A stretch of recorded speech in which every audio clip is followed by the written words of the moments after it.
Mandrup 1 number वार्डातील नागरिकांचा ग्रामपंचायत प्रशासनावर संताप. मंद्रुपमध्ये गेल्या अनेक दिवसांपासून गावातील विविध समस्यांबाबत नागरिकांनी वेळोवेळी ग्रामपंचायत सरपंच ग्रामसेवक यांना कळवून देखील दखल घेण्यात आली नसल्याने तेथील नागरिकांनी व विशेष करून महिला एकत्र येऊन आज मेन कनेक्शन फोडून आपली नाराजी दाखवली. निवडणुकीत भरपूर आश्वासनं देणाऱ्या सत्ताधाऱ्यांचं मात्र आता दुर्लक्ष होताना दिसत आहे असं नागरिकांचं म्हणणं आहे. ಏ ಬಾಬಾ 5 ತಿಂಗಳಾಯ್ತು ನೀರಿಲ್ಲ. ನಾಲ್ಕು ಬರ್ತಾವ ನಾಲ್ಕು ಬರಲ್ಲ. ಮ್ಯಾಲ್ಕಿನ ಓಣ್ಯಾಗ ಮೋಟರ್ ಇದ್ದ ನೀರು ಬರ್ತಾವ. ನಮ್ಮ ಓಣ್ಯಾಗ ಮೋಟರ್ ಹತ್ತಿದ್ರು ನೀರು ಬರಲ್ಲ ನೋಡು. ಹೆಂಗ್ ಮಾಡೋದು ಹೇಳು?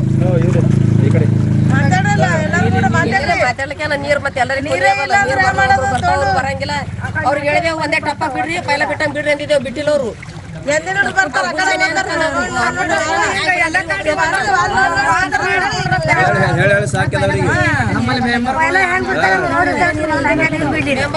ಬರೀ ಮತ್ತಾಕಳ ಕೈ ಜೋಡ್ಸ್ಕೊಂಡ್ ಬರ್ತಾರೆ. ಹಳೆಗಿನ ಚಲೋ ಇತ್ತು. ಟಪ್ಪು ಟಪ್ಪು ನೀರು ಬರ್ತೀವಿ. ನೋಡು ಬಿಟ್ಟು